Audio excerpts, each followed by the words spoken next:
ಅನೇಕ ರಾಜಕೀಯ ವಿದ್ಯಮಾನಗಳ ನಡುವೆ ಸಭಾಪತಿ ಬಸವರಾಜ ಹೊರಟ್ಟಿ ರಾಜೀನಾಮೆಯನ್ನು ಕೊಡ್ತಾರಾ ಅವರ ಹುದ್ದೆಗೆ. ಸಭಾಪತಿ ಹುದ್ದೆಗೆ ರಾಜೀನಾಮೆ ಕೊಡ್ತೀನಿ ಅಂತ ಹೇಳಿ ಬಸವರಾಜ ಹೊರಟ್ಟಿ ಹೇಳಿದ್ದಾರೆ. ಸಾಕಾಗೋಗಿದೆ, ಇನ್ನೂ ಸ್ವಲ್ಪ ಟೆಕ್ನಿಕಲ್ ಸಮಸ್ಯೆ ಇದೆ. ಸದನದಲ್ಲಿ ಹನಿ ಟ್ರ್ಯಾಪ್ ಪ್ರಕರಣ ಮನಸ್ಸನ್ನು ಡಿಸ್ಟರ್ಬ್ ಮಾಡಿದೆ.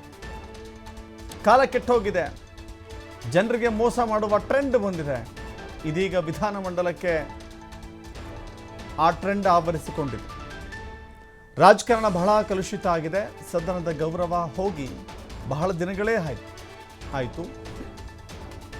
ಚುನಾವಣೆಯಲ್ಲಿ ಸೋಲಿಸಲು ಆಗದಿದ್ದರೆ ಈ ರೀತಿ ಟಾರ್ಗೆಟ್ ಮಾಡೋದು ಸರಿಯಲ್ಲ, ಇದೆಲ್ಲ ದುರ್ದೈವ ಅಂತ ಹೇಳಿ ಬಸವರಾಜ ಹೊರಟ್ಟಿ ಹೇಳಿದ್ದಾರೆ.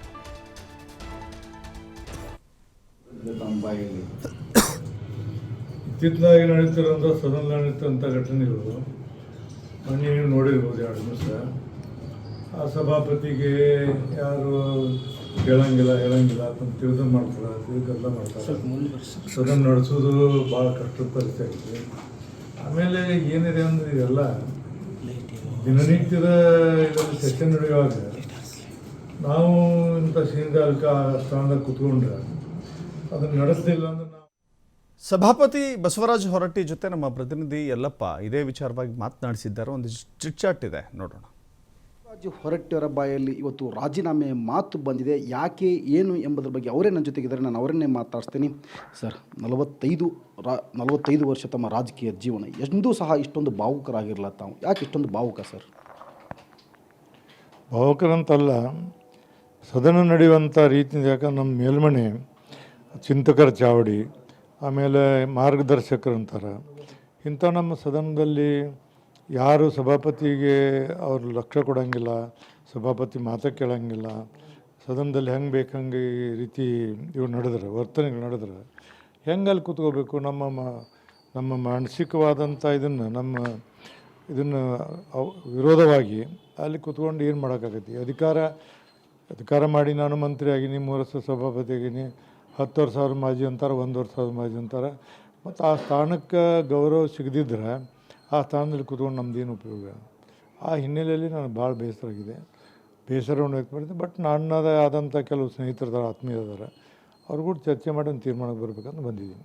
ರಾಜೀನಾಮೆ ಮಾತು ಯಾಕೆ ಸರ್ ತಮ್ಮ ಬಾಯಲ್ಲಿ ಇವತ್ತು ರಾಜೀನಾಮೆ ಮಾತು ಬಂತು? ಮತ್ತು ಇನ್ನು ಏನು ಮಾಡ್ಬೇಕು ಹೇಳಿ ನಿಮ್ಗೆ? ಯಾಕಂದ್ರೆ ಅಲ್ಲಿ ಭಾಳ ಸರಿ ಹೇಳಿನ ಇದನ್ನು, ಅದು ನಡೀದಿದ್ರೆ ಏನು ಮಾಡಬೇಕು? ಹಂಗೆ ನಾನು ಅಧಿಕಾರಕ್ಕೆ ಅಂಟುಕೊಂಡು ಅಲ್ಲಿ ಕುಂದಿರ್ಬೇಕಾ? ನಮ್ಮ ಕಾನ್ಷಿಯಸ್ ವಿರುದ್ಧ ನಾವು ಕುಂದಿರ್ಬೇಕಾ? ಇವೆಲ್ಲ ಬರ್ತಾವೆ. ನಮ್ಮಂಥವರು ಈಗ ನೋಡಿ, ಅನುಭವ ಮಂಟಪ ಎಲ್ಲ ಇದನ್ನು ಮಾಡಿದ್ವಿ, ಅಲ್ಲಿ ನೋಡಿದ್ವಿ. ಅನುಭವ ಮಂಟಪದಲ್ಲಿ ಆವಾಗಿನ ಕಾಲಕ್ಕೆ ಏನಿತ್ತು, ಇವಾಗಿನ ಕಾಲಕ್ಕೆ ಏನಿತ್ತು. ಮತ್ತು ಇಲ್ಲಿವರೆಗೆ ನಾವು ಭಾಳ ಪ್ರಯತ್ನ ಮಾಡಿದ್ದೀನಿ. ಒಂದು ಹೌಸ್ ಒಂದು ಮಟ್ಟಕ್ಕೆ ತರಕ್ಕೆ ಗುದ್ದಾಡಿದ್ದೀನಿ.